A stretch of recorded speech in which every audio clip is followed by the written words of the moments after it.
Hello everyone, welcome to the review of India versus Australia Cricket World Cup match. It was the fifth match of the allocated 45 matches that we are going to witness in the coming days. What a match! I have to say, it's a match, it's a game of cricket that had everything. It had a perfect tutorial for kids that want to go up in the cricketing world and see how they can fare in the efforts, and also to learn how to adopt and adapt to a style of game that you kind of naturally not expecting but still got thrown into. So take a step back. The match was being held at the MH Chidambaram Stadium in Chennai. Now Chennai, we have to understand how the game, the Chennai location or the venue is. It is a ground which is always going to be hot, regardless which time of the year. I remember I was in Chennai for a long time, and I remember I was taking 3 showers a day in the month of January, which is the winter. Obviously, this is just early October, so expecting it to be nice and easy won't be the case. That will never be the case. So hot, humid, as always, because of the new restructuring of the stadium. There's a bit of air flowing. Normally, it would have been like a gas stove anyway. But conditions were tough, very tough, especially for the Aussies, because most of the Australian players come from New South Wales, Victoria and Perth, and a bit from Queensland as well. But most of the leading players are from a bit of mid and southern Australia, so which is more cooler, lovely weather, not much humidity. Even in the heat, out here is drier heat. So the humidity sucks up everything. So for Australia, it was a challenging weather to go and play the game in, and for India as well. However, India, the cricketers of India are used to that sort of weather because of the IPL they play, the domestic cricket they play. So these are the factors that were in the consideration up there. Now, because it's a hot and hard day, Australia won the toss and elected to bat first. The famous saying is, put your runs on the board and then take some early wickets. The pressure is on the opponent. What Australia did not expect to go like the way it went was probably 3 or 4 things. One is the amount of runs they scored. They didn't expect that to happen because they thought the wicket being first up, nice and dry weather, it would be nice to bat on, and it would give them some good runs to put up on the scoreboard. In the second half, they didn't expect it to have that much of dew because, like I said earlier, it's a hot and humid weather there. By default, it's a hot place, so they didn't expect that dew would actually be sapping in, and that didn't happen straight away. Obviously, it happened probably at the 30th over mark of the Indian innings while they're batting. But it just got, or maybe probably a little bit earlier than that, it just got easier and easier as the game progressed. So if you watch the game very closely, Australia were all out practically with 4 balls to go in the last over of the match, and they could have been wrapped up pretty earlier than that. They could have been wrapped up in the 160s, 70s, thanks to a little blitz fire innings from Mitchell Starc in the end, and a bit of support from Adam Zampa, that they got to the 199 score. They were 160 for 7 at one stage. They were actually 115 for 3 at one stage, and from that they went and finished off the innings at 199. Highlight for the Australian innings and Indian bowling. Obviously, Jasprit Bumrah was at his absolute best. Gave a very pressurizing start. Never really gave the Australians or the Aussies a good start. When I say good start, I mean a fiery start. Some 8 runs and over sort of start, like 40 in 5 overs sort of run. That didn't happen. Plus, early wicket in the first over itself. The third over itself, he got the wicket of Mitch Marsh for 0. Amazing catch by Virat Kohli in the first slip. Virat Kohli got only 0.272 seconds to react to that catch, and he took a blinder, in fact, diving to his left. So that was a good start, and then followed up by some lovely spin bowling. Siraj did well. The plus point of Mohammad Siraj is if he understands that it is not working in one way, he has the second way to fall back on. He has pace, he has bounce, he has swing, he has cutters, he has slowers. So he has a wide range of repertoire, just in line with Jasprit Bumrah as well. I mean, not as skillful or as effectively there, but probably the second best bowler in the team anyway. So Shiraz did work out on those sort of stuff and then kept the run in check. So Australia were going really reasonably well. They lost the early wicket for a score of 5 for 1. But like I said, it was 119 for 3 or 4. So for 3. So it was going reasonably okay. Warner got about 47 odd runs, and Steve Smith wicket was the actually inroad, the turning point of the batting innings. Why Australia got out so cheaply is because of an over or two from Ravindra Jadeja and Ravi Ashwin.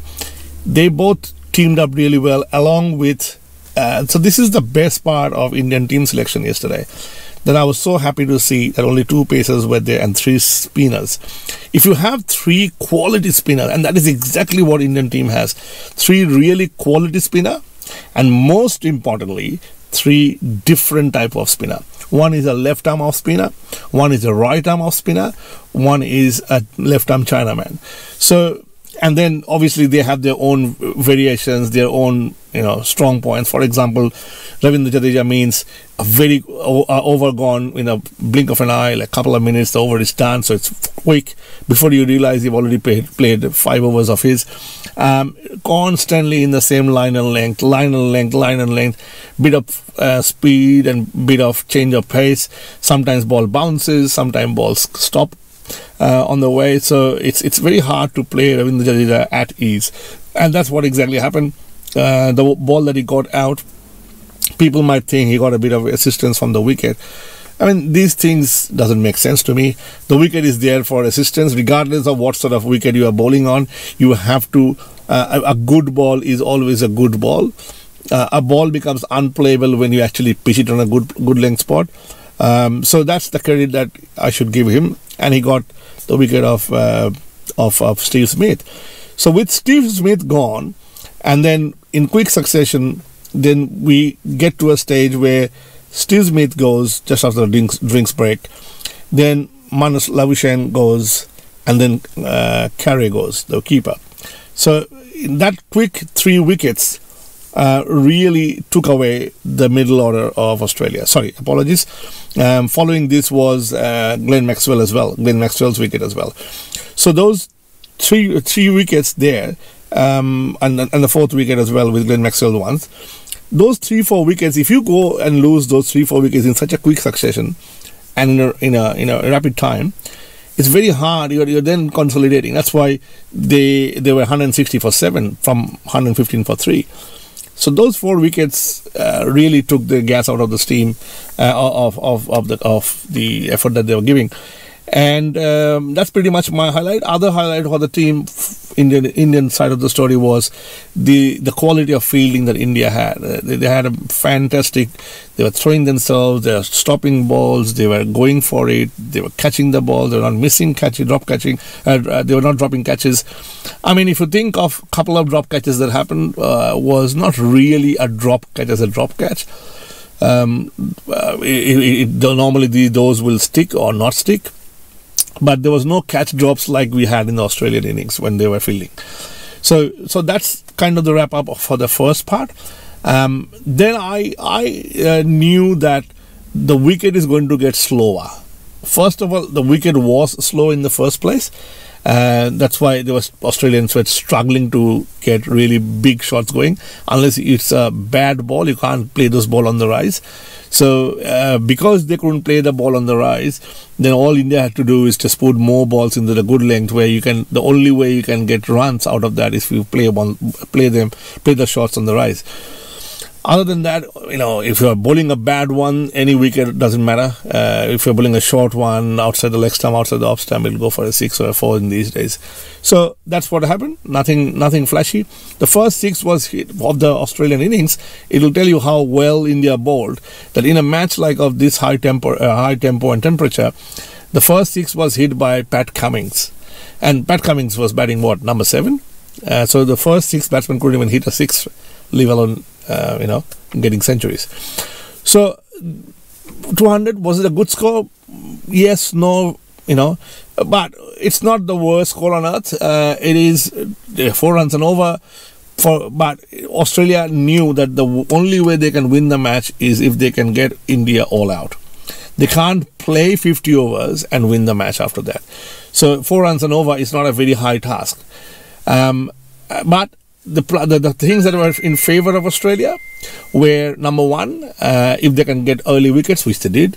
Number 2 is the wicket can only get slower from there as time rolls by. Number 3, the early wickets pressure, and if you take the batsmen out, India had a longer tail than the Aussies. So, for example, Kuldeep, Bumrah, Siraj, and who else? Pretty much these 4 players were not the best of batters anyway. But Shubman Gill wasn't playing. That's another. So there's no blistering start happening like it used to happen in the other matches just before the World Cup started. So Shubman Gill not playing was a big advantage to Australia.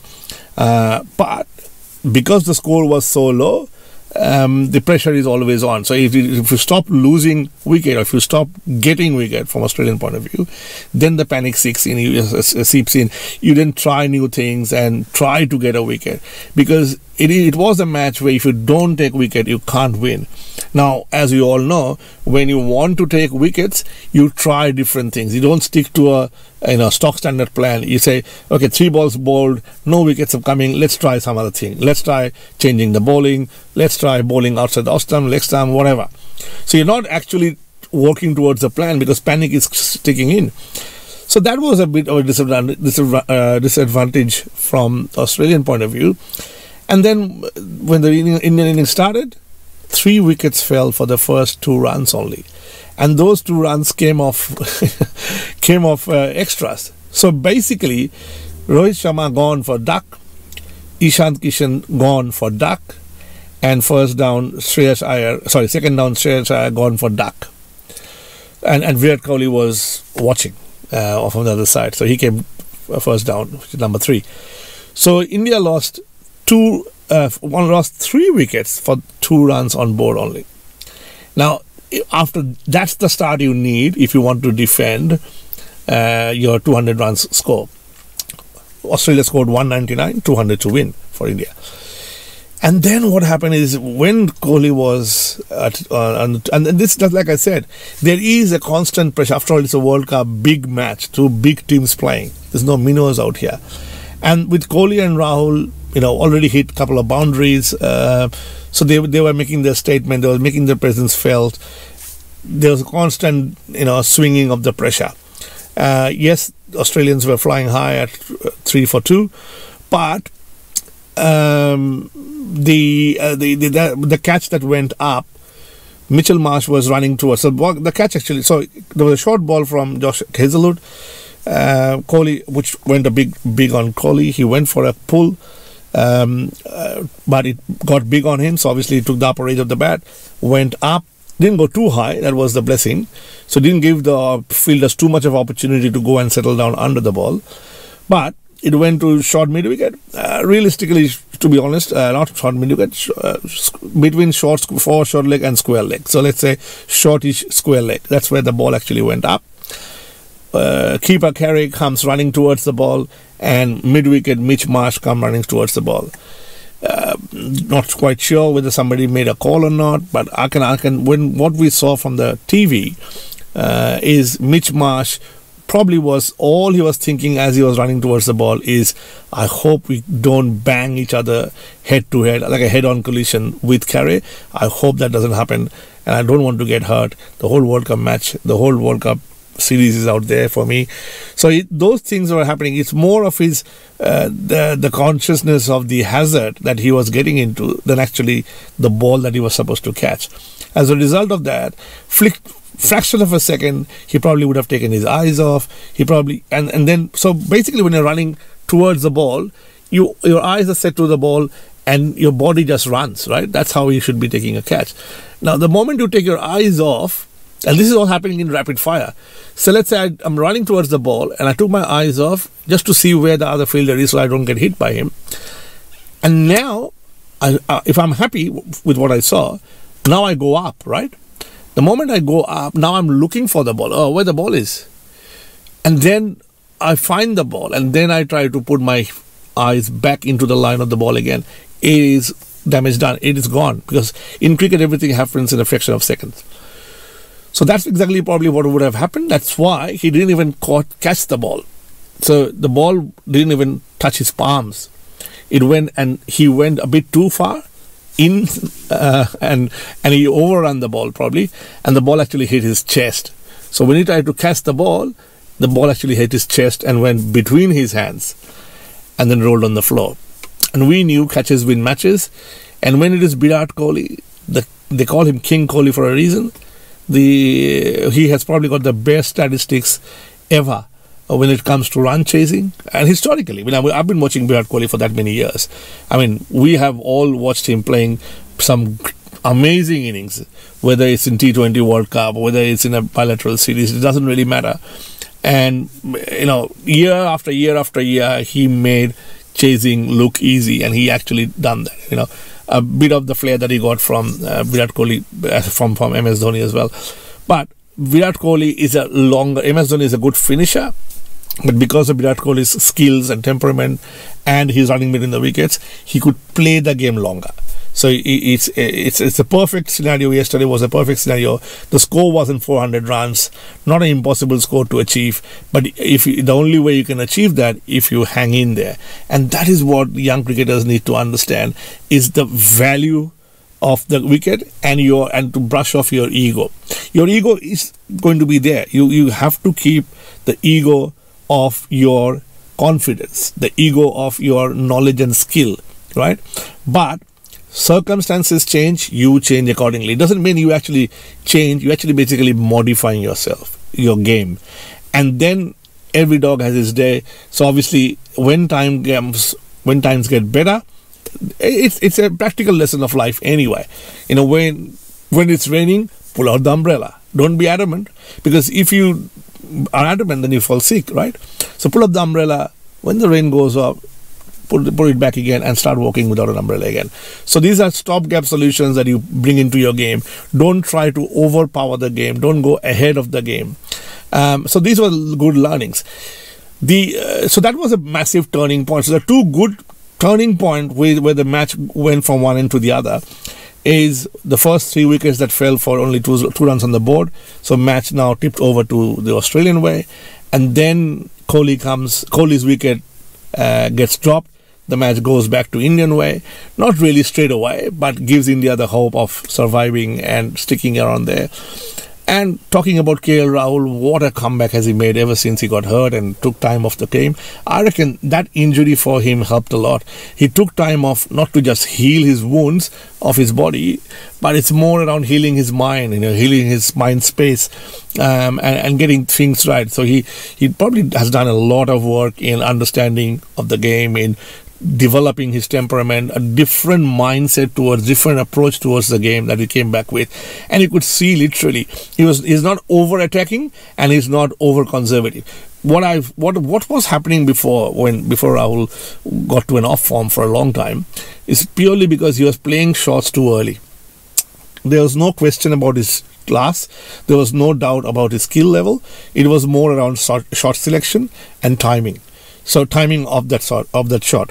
So not timing as in the timing of the ball. So what he had to do is just talk to himself and restrict and only hit the balls that are there to be hit, like a blind half volley or a full toss or a some sort of that sort of, but restrict yourself down, cut down some of the shots, wait for time to come, and then when time comes, just go for it. That is exactly what he did yesterday. He was the first one that scored the cover drive boundary, and that was a classical shot. And the good thing about Rahul, is he is more like Rahul Dravid. He's more like a batsman who is focused. He's not like a Surya Kumar Yadav, or he's not like a Mahendra Singh Dhoni. He's more like a classical player who sticks to the classics of the game, yet powerfully he knows how to hit balls for sixes at will. So that's a really good. You know how the Pakistan match turned out to be in the Asia Cup, where they scored hundreds of runs together, and India gave us target of about 390 odds or something like that, or 352 or something. I can't remember exactly. I think so, 356 or something. And so that's what has happened. And from 3 wickets down for only 2 runs, the score went all the way up to 167. So 167 for 2 167 for 3. So the 4th wicket fell at 167. Again, the match was almost won in 167, another 35 runs to be scored. Pitch looks okay. The dew factor came in. Ball was coming on easy. It was getting harder for Aussies to grip the ball. Aussie bowlers to grip the ball. They're not getting enough purchase for them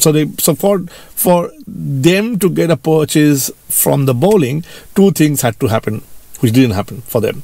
1, the ball needed to be dry so that they can get the spin, they can get the zip, that enough rotation in the ball. And 2, the wicket needed to be a little more drier. And the more the drier the wicket is, the more chances of it breaking apart. The more it breaks apart, uneven bounce comes in the picture. This wicket by itself in the first innings as well was double paced. They were in the second innings as well. Both innings, it was double paced. Some balls were really flying from a pacer point of view, and some balls were dying out. So that puts a question mark in the first place in cricketers in batters' mind how to go about with their shots. But then on a wicket which is not really coming up with trusted, like a dead dodo track, not coming with trusted bounce, you just have to play with the ball on this merit. So that's what was happening. Is there was not getting as Adam Zampa, was not getting the purchase that he normally gets. They didn't have enough quality spinners, to be honest with you. There was no Nathan Lyon, which is this form of cricket they should have gone. And Nathan Lyon just could purely play on the merit of his bowling ability. He's not the worst fielder on earth as well. So I'm not sure, when you're playing a series in India, why would you not play him? And then Cameron Green was a bit off colour, didn't quite with the bat. Again, the ball that he got out to Cameron Green, the previous ball that he played was a carom ball. With the same action, Ashwin, as skillful as ever, bowled a ball which had a bit of a stop backspin. And as a result of that, the ball actually skidded off the wicket. And he played the ball a bit too early, so got caught in the point. He was trying to play the ball late, so it goes between point and slip. But again, the ball came a bit too early, so he played the ball towards point and got caught out. Same with on the same context, because the ball was coming easier and because it was not having that much of variation, both from Adam Zampa and Glenn Maxwell, Rahul Dravid was waiting on his back foot to play the late card, and he got back-to-back 4 runs, boundaries, just playing the same shot that Cameron Green was trying to play earlier, between point and slips. And it went for boundaries. It was so inevitably going towards the boundary and a good rapid space that the point fielder didn't even run towards the boundary to give it a try. Didn't even run, save the leg. He saved his legs and saved the energy, and asked the people outside the boundary line to throw the ball back at him. So lots of things we found in this match. In a way, it was a quality match. There was some uncertainties. There was a fight between bat and ball. There was a pressure of the World Cup. It's a big game, first game for both teams. Now they have got it out of the way, both for India and Australia. it's a long series. It's not like a paradise lost or gained at the moment, because each team will play a lot of matches. India next match is probably Afghanistan, and then we have the all sought after match of India-Pakistan. But all in all, good start for India. Congratulations to the team. A really well-deserved KL Rahul as the man of the match. 97 runs. Poor guy had 4 runs to score. 5 runs to win. The only way he could have, and he has 10 runs to score for his century. The only way he could have done is a 4 and then a 6. But anyway, he got not out at 97, won the match for India.